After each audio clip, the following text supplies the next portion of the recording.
I like to design games of lots of different types, and in my career I've made games that are very varied in terms of their audience, the mechanisms they use, and their themes and settings.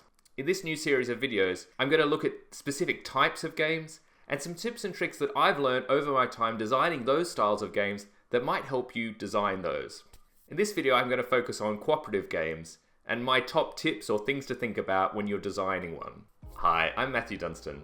I'm a full-time board game designer based in Australia, and to date I've published over 60 games all over the world with various publishers.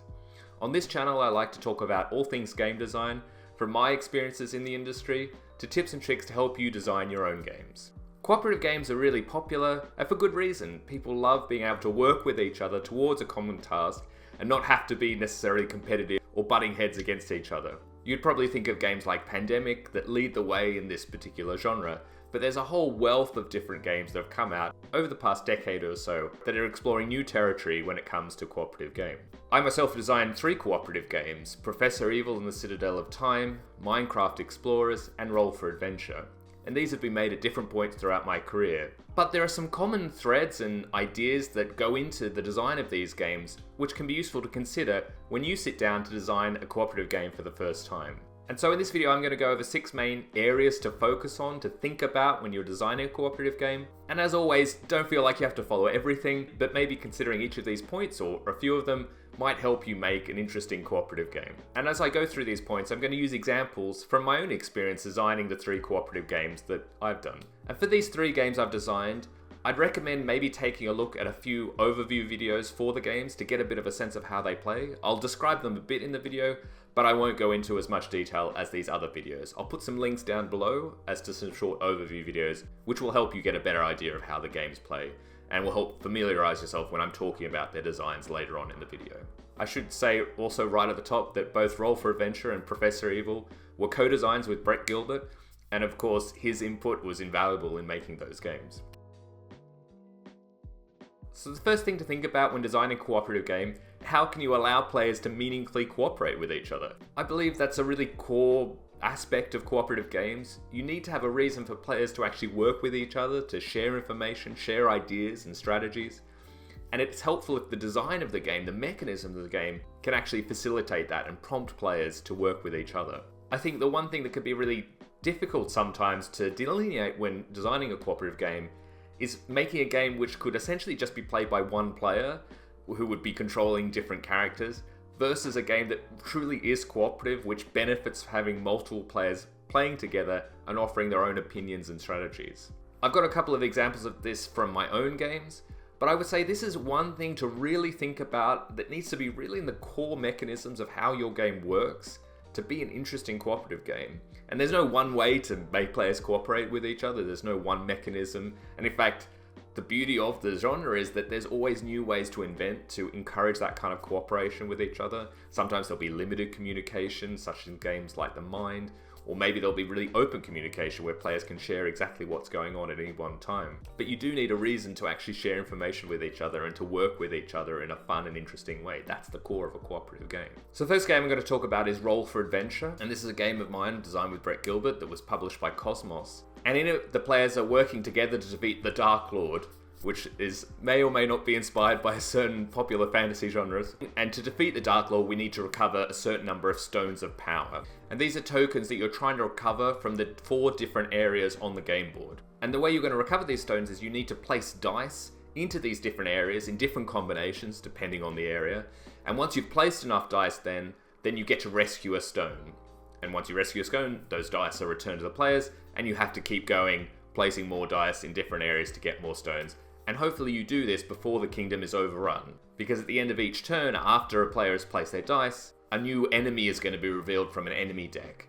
And that enemy may discard dice from the area it attacks, or if it can't discard any dice from that area, it's actually going to do damage to that area. And one of the ways you lose the game is when an area is completely destroyed, it's taken too much damage. The core gameplay loop is on a player's turn, they have a certain number of d6 dice, and they roll all those dice, they choose one number, and then they put as many dice of that number as they wish into one area.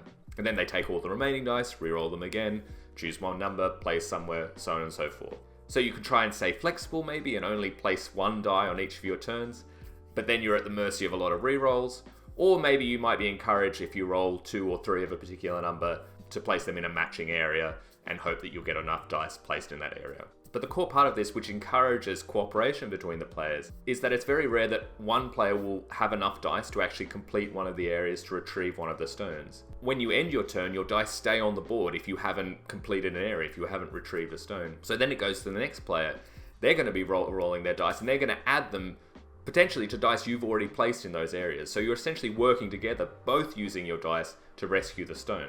So immediately cooperation is essential in the game. As the game goes on and you rescue more and more stones, the cost, the number of dice you need to use to rescue those stones increases. It gets to the point where 2 or 3 or 4 players will all have to work together to retrieve that stone. But beyond this, there's actually an aspect of dice management in the game. Because dice don't automatically return to a player, and sometimes if you spread yourself too thin, if dice are placed in too many different areas, they get stranded on the board, and it can be that you comes back to your turn, and if all your dice are already on the board, or maybe you only have 1 or 2 in front of you, you're not going to have a very good turn, you're not going to be very impactful. Also, as dice are attacked and discarded by enemies, they get thrown into the void, and they have to be rescued at some point. So there's a very strong element of dice management in the game, and really thinking about how do I get dice back to different players, for myself, and how do I give dice back to my fellow players. And this is something that all the players have to cooperate together to do. Different players will have opportunities to potentially rescue dice in the void, and often they're going to be rescuing not only their own dice, but other players' dice as well. Maybe a player has a lot of their dice locked up in a particular area, and until that area is completed, those dice are not going to be returned to the player, so maybe another player is going to prioritize trying to finish that area on their turn, so that all those dice can come back to the next player, and then they'll have a lot of dice to roll on their turn. The way that we baked this dice management in the game is inherently cooperative. You have to work together, and you have to think about not only what you want to do, but how can I set it up so that my fellow players will have a lot of things to be able to do on their turn, that they'll have the resources, the dice, able to do the actions that they want to do as well. In Professor Evil, the players are investigators going to Professor Evil's mansion, where he's hidden treasures from different parts of history, and you're trying to essentially rescue these treasures before he seals them away in his vault forever. And the way you need to rescue certain treasures is that you need to turn on certain switches in the house. Each of the rooms in the house has a particular switch, and it can be either on or off. And each treasure has a certain number of these switches that need to be on before it can be rescued. So the idea is that you have to carefully go through the mansion, turn on the switches that are necessary for a particular treasure, and then go to the room where that treasure is and actually rescue it. But of course, while you're doing all of this, Professor Evil himself is walking around the house. At the end of every turn, he'll walk through a certain number of rooms, and if he ever sees a switch that's on, he'll turn it back off. If he runs into a player, he'll kick them out of his house. But of course, then you can just climb in through a window and keep going on your next turn. And for each of the treasures, there's a certain amount of time or turns that treasure is available for you to rescue, and once those turns are up, then the treasure is locked away forever. So you're always against the clock trying to rescue these treasures.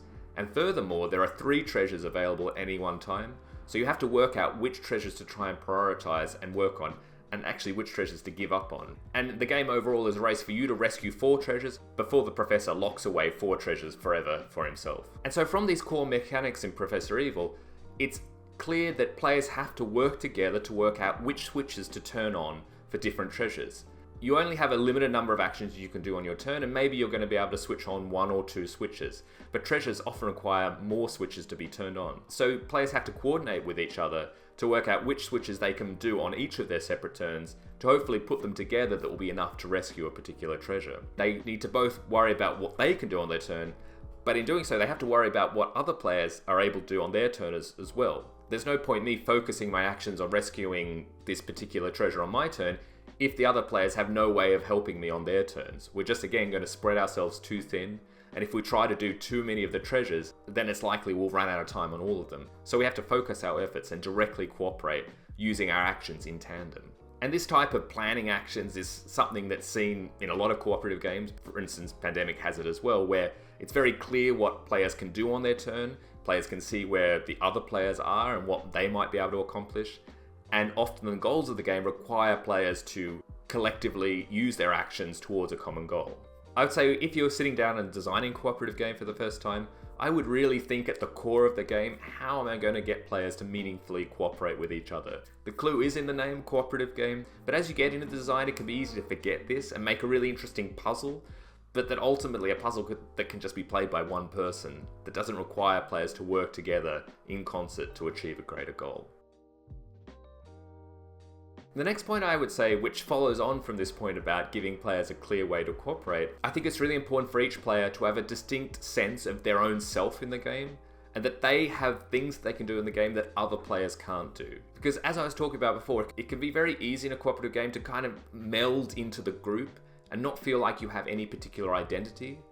And I think players enjoy these games more when they feel like they can contribute something to the group that only they can do, that only they can understand, and they need to understand their place in the group and how best they can use their special power or items or position in the game. And so thinking about that, finding ways that players can both work together, but also that each player brings something of themselves that's unique to them to the table, can really help players put themselves in the game and feel like they themselves are really contributing to the overall success of the group, rather than just getting lost in the crowd. This is often done with special player characters, where each character might have a particular power that no other player has, and you really need to understand how best to use your own power, because each player is kind of worried about their own power. They're not necessarily going to know how best to use your power, and that's something you can really master as a player and help improve the chances of success for the group. And so in the games I've designed, I definitely had character powers in Roll for Adventure and in Professor Evil.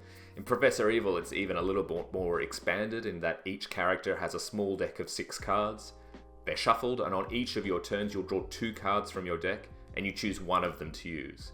So actually each player has not just one special power, but they have an overall theme to their deck of the types of powers they can do. Maybe one player is very good at moving around, one is good at flipping on switches, that kind of thing. So there's even more to get your head around when you're playing a character in Professor Evil, and all those different things that you're able to do, and using exactly the right card at the right time. But it doesn't have to be as direct as giving players powers from the start of the game. There can be things that come up during the play of the game that start to differentiate the players from each other. For example, in Minecraft Explorers, where players are exploring different biomes in Minecraft, getting items and gems, meeting villagers, and they're effectively trying to collect different items to fulfill crates or chests, and they need to fulfill a certain number of chests before the end of the game. As players acquire these different items are not only used for the end game crates, like the overall goal, but items also can make players more powerful. Maybe they make them better at fighting or mining. And as players acquire these items, they start to get their own identity. Maybe I have 2 swords in Minecraft and I focus on fighting mobs, or someone else has 2 pickaxes and on their turn they're always about mining.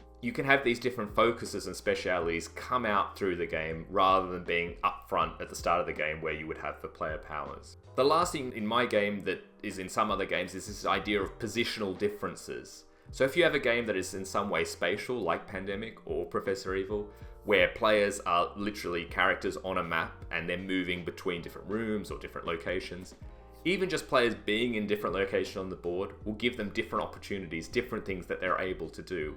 And they really need to consider what they're able to do in their particular position, and that's going to change over the course of the game. Maybe I'm the only one in Professor Evil that can turn off these particular switches because the other few characters are so far away, or Professor Evil's in the way and they can't get to that switch.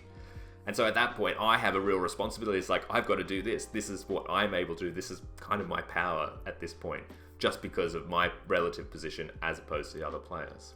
It won't apply to every cooperative game. Not every cooperative game has a spatial element, but if you do, really think about how the different positions of players on the map really impacts on the types of choices they can make and the feeling that they can do something that other players can't.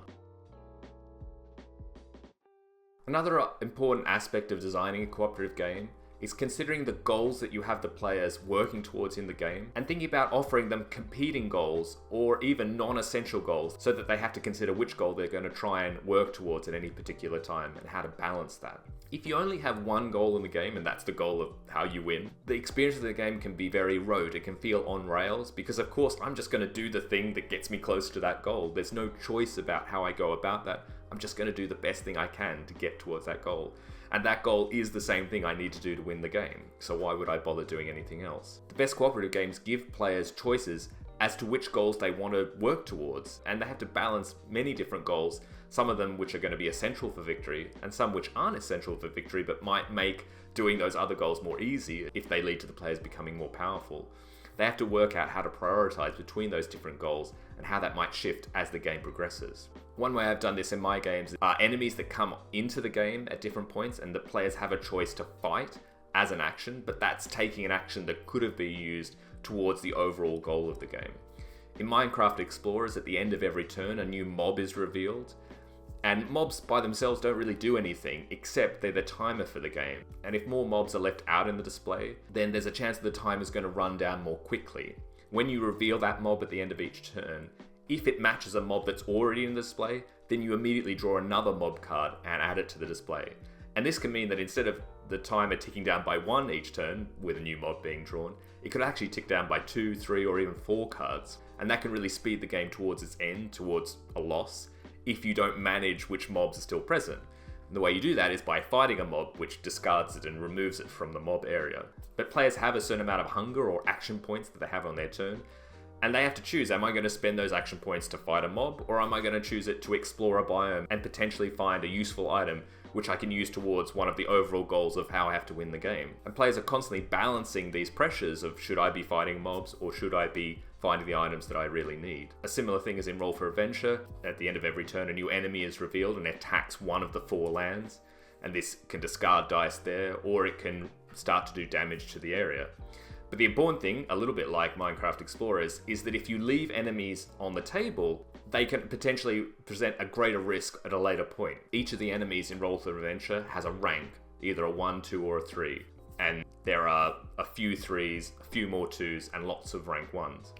And when a new enemy comes out and attacks, not only does it attack, all other lower ranked enemies that are still present on the map will attack again. So again, a bit like Minecraft Explorers, if you don't attend to the monsters, if you don't whittle them down and fight them over time, then they're going to build up and potentially unleash huge attacks on a later turn. And the way players defeat enemies in Roll for Adventure is with dice.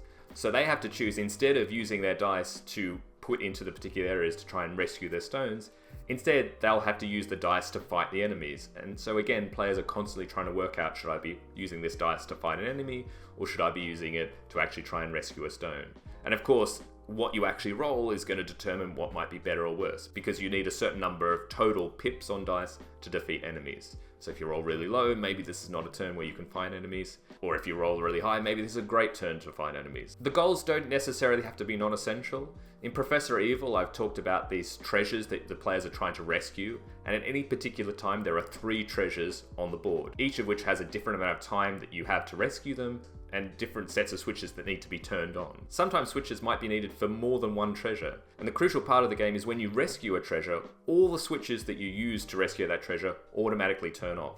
So it's very difficult to rescue 2 treasures around the same time that need the same switches, because I'd have to first turn them on, rescue the first treasure, they all turn off, then I have to turn them all on again, and rescue the second treasure. So a lot of the game of Professor Evil is looking at the available treasures and working out which one should I be going for at any particular time. And that shifts over the game as new treasures enter once you've rescued them or when Professor Evil stashes them away. So players aren't just thinking about one particular goal, they have to split their focus between these 3 goals that are present at any one time. And a key part of the game is realizing when you have to give up on one of the treasures, when it's just impossible or too difficult to do, and that actually it's not worth spending any actions trying to do it because it would just be a waste of time. And that sense of sacrifice, again, takes you away from that one road towards the end goal. I've talked about aspects which present future danger for players if they're not managed, like enemies, or aspects of competing goals towards the end of the game which players have to work out which ones are better to do at any one time.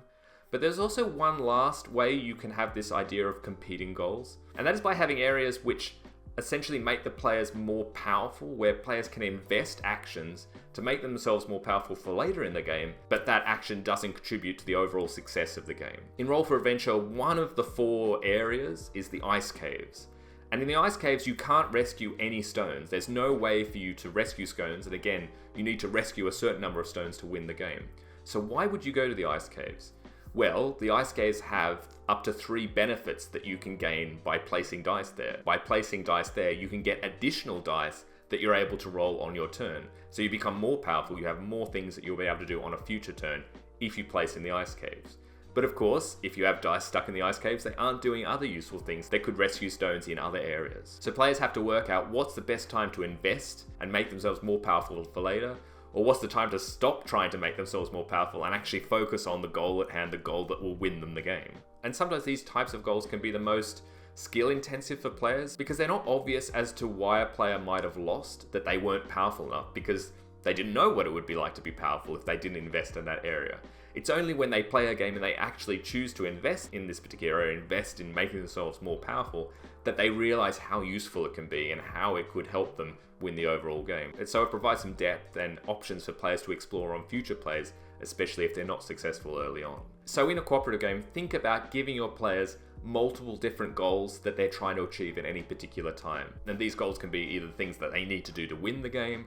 They can be multiple goals that they don't have to achieve all of them. They're only going to have to achieve a subset of them. And so they have to work out which of those goals they're going to focus on. They can be goals that don't directly contribute to victory, but potentially represent future threats or danger if they're not dealt with, such as enemies. Or they can be goals that will make the players more powerful in the future and that players need to invest in at a particular point in order to be able to do more difficult things that will attribute to victory later in the game. Using some mix of these or different parts of them will richen the experience for players. And this also introduces a fantastic strategic element to the game which players can interact and cooperate over. Different players will have different ideas about how best to navigate these different goals. That discussion and working out how you should prioritize to do different things in the game, that's the heart and fun of cooperative games.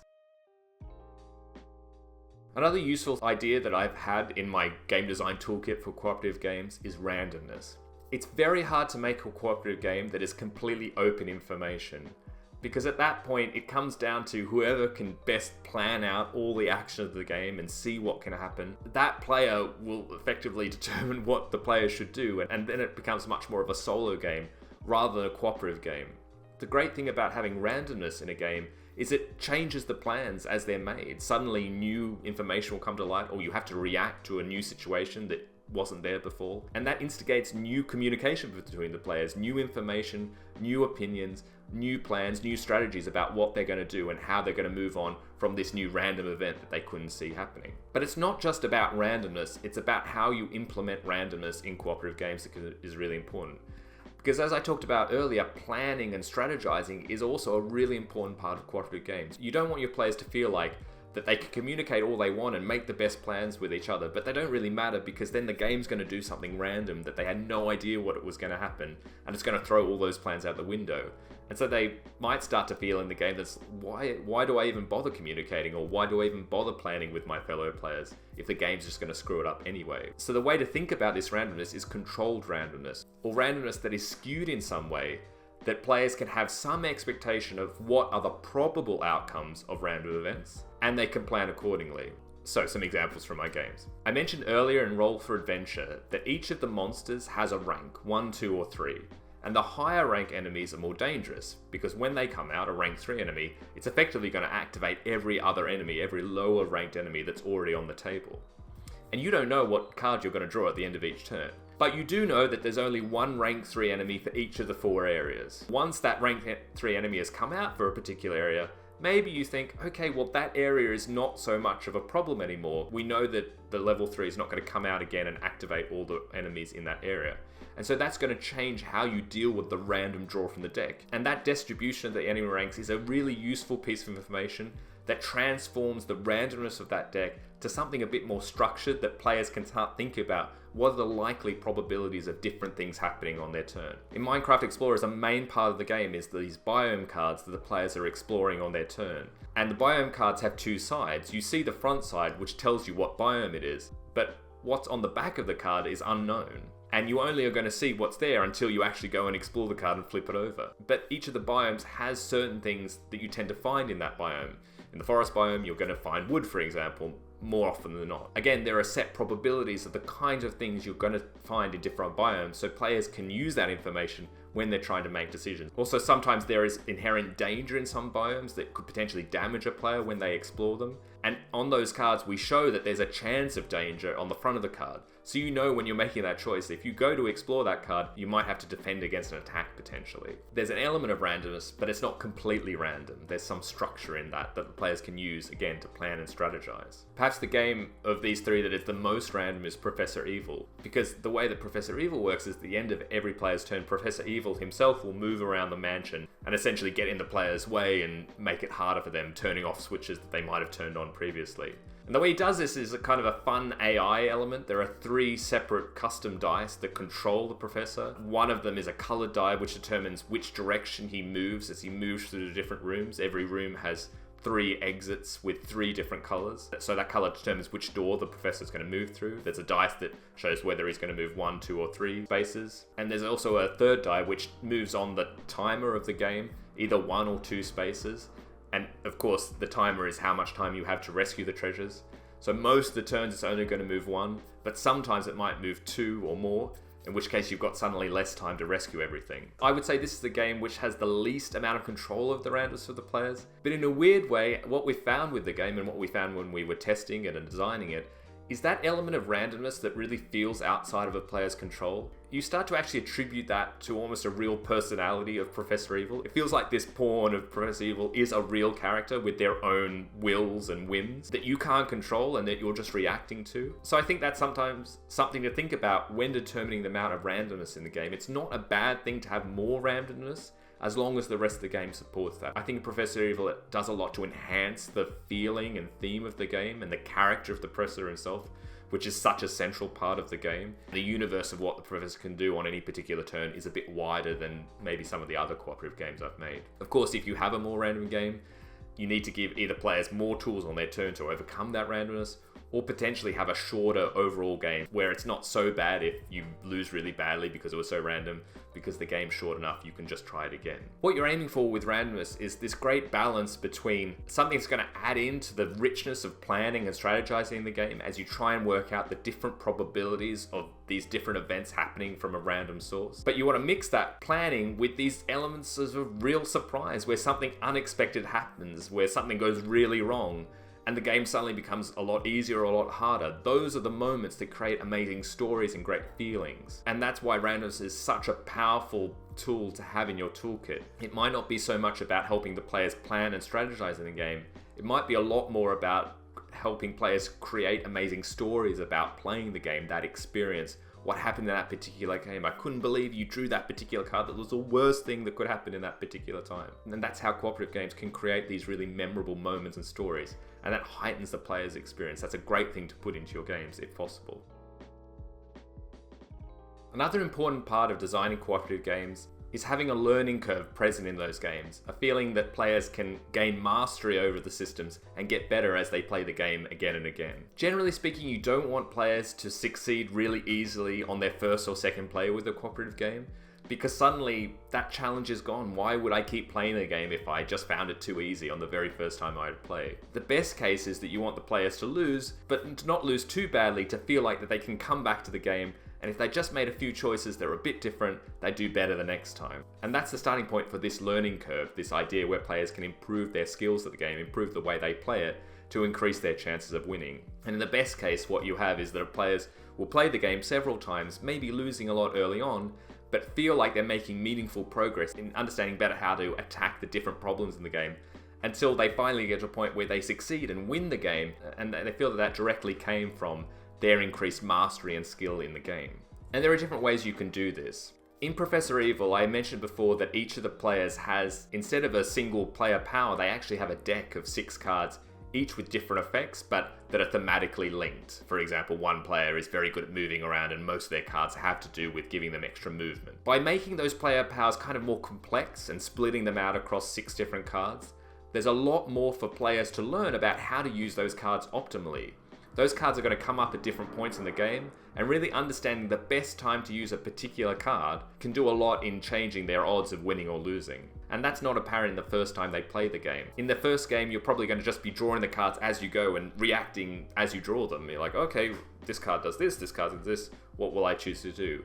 But as players get to know their decks really well, not only will they know what they've got in their current choice, but they know what cards might be coming in future turns and how to plan for that. And as the players get familiar with all the characters, then they start getting a sense of, well, if I have this particular card, and this player has this particular card, then we can pull off this very powerful move. Some of the cards are maybe more powerful, but more situational than others, and that requires players to really understand the best situations to use them in. As players get more familiar with that and get more skillful in using those cards, then that's how they can develop mastery in the game and really give themselves a much better chance of winning. In Minecraft Explorers, I mentioned these double-sided biome cards where you only see the front of the biome and you have to go there and explore and flip it over and take whatever's on the back. Well, as players play the game more, they're going to have a much better idea of what's on the backs of these cards. They'll develop a kind of a memory of that, and they'll develop a mastery of knowing a lot more about what to expect when they explore different biomes. And the added thing in Minecraft Explorers is we did our best to make those things that appear in those biomes match what happens in the video game. So there's a great thing that if you know the Minecraft video game well and you sit down and play Minecraft Explorers, you're actually ahead of other players who might not have played Minecraft because you already know what to kind of expect in the different biomes, and they do match up with how the video game works. The other thing that you can get a lot better at in Minecraft is how to manage the enemies. Definitely in the first couple of games, players often make the mistake of not realizing how dangerous leaving a few mobs out on the table can be, and just how many cards you can potentially flip in one turn if you get a bit unlucky. There are only 24 cards in that mob deck, and when the deck runs out, the game's over. And sometimes if you're unlucky, you could flip 3, 4, even 5 cards. And that's a huge chunk of the available time you have to win the game. And so once players have had that experience, they realize, oh, I actually have to really worry about these mobs. And they start to develop new strategies about how to weave looking after the mobs into the other actions they're taking in the game. But I think the game of mine which has the best instance of this learning curve is actually in Roll for Adventure. I talked about this dice management aspect of the game. In my opinion, it's actually a pretty deep aspect of the game that you don't necessarily realize in the first or second time you play. Because it's not directly obvious why you might have failed, but a way that you really can lose the game or do poorly are when dice are stuck on the board turn after turn, doing nothing. The most optimal way to play the game is to have all your dice available to you on your turn to roll and use and put in new places. And by the time it gets back to your turn, you want all those dice returned to you. Hopefully because players have completed different goals in the different areas, and when you complete the goals, then the dice used are returned to the player. And mastering then how that affects the types of actions you prioritize in the game is one of the most rewarding parts of the game in my opinion. There are lots of clever things you can do. A very simple example is where if you see the player who is about to play immediately after you maybe only has 1 or 2 of their dice available to roll, then you really can think about, okay, I'm going to really prioritize in trying to do something that will return the dice of that player specifically on my turn, because that's going to be the most efficient. If I use my dice to finish things and then return dice to the next player, and then they can do the same thing and use their dice to be able to return the dice of the next player, so they have more dice to use on their turn and so on.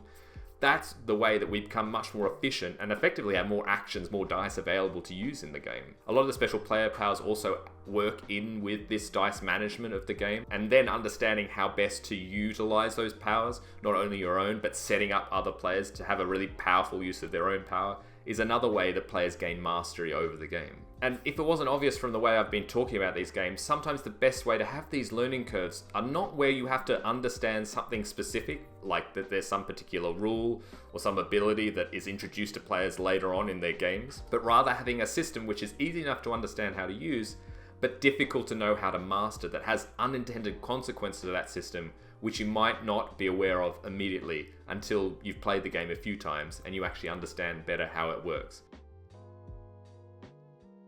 And the last point, which is somewhat related to this learning curve idea, is that having ways to increase or decrease the difficulty in cooperative games, I think is another important aspect that improves their variability and the longevity that they have in a particular gaming group. If you succeed at a cooperative game really early on, it can often kill the desire to go back and play it again because you feel like you've kind of done the game. But if the game then says, well, if you've succeeded, you can add in these more difficult aspects to make it a harder challenge for you, then that's going to invite you to go back and play the game again and keep experiencing and potentially develop your own mastery of the game, as I was talking about earlier. This is perhaps maybe one of the easier things to think about when you're designing, because it comes often after you've designed the main game, you understand how it works, and then you're just tweaking the knobs up a bit to make it harder. The one thing I would say is finding ways to introduce more difficulty without necessarily making the game more complicated or more difficult to manage can be really important. A very easy way is just increasing the threshold of what you need to accomplish. In both Roll for Adventure and Minecraft Explorers,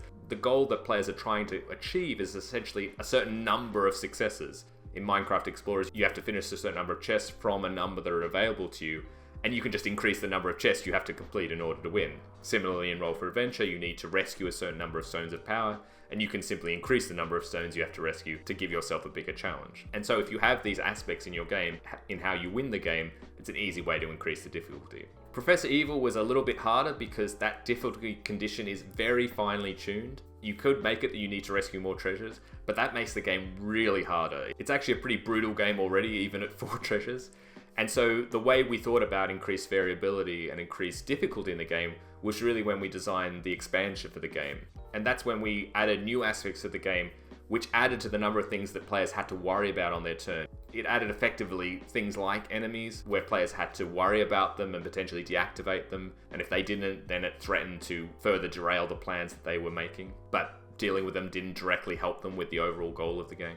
And another way, which I haven't used in my games, but I see in a lot of cooperative games, is having different scenarios, different bosses, different enemies, and you're just randomly choosing one in a particular game. That can not only change the difficulty, some bosses or enemies might be harder or easier, but it also can give a lot of variance to how the game plays out, and maybe players need to employ different strategies for particular bosses or enemies that they wouldn't use for a different boss. And so that can be another way to improve that variability, that longevity of the game, that feeling that players want to come back over and over again and keep playing the game. So that was a bit of a whistle-stop tour through the design of cooperative games, through the lens of my own experiences designing them in my own career.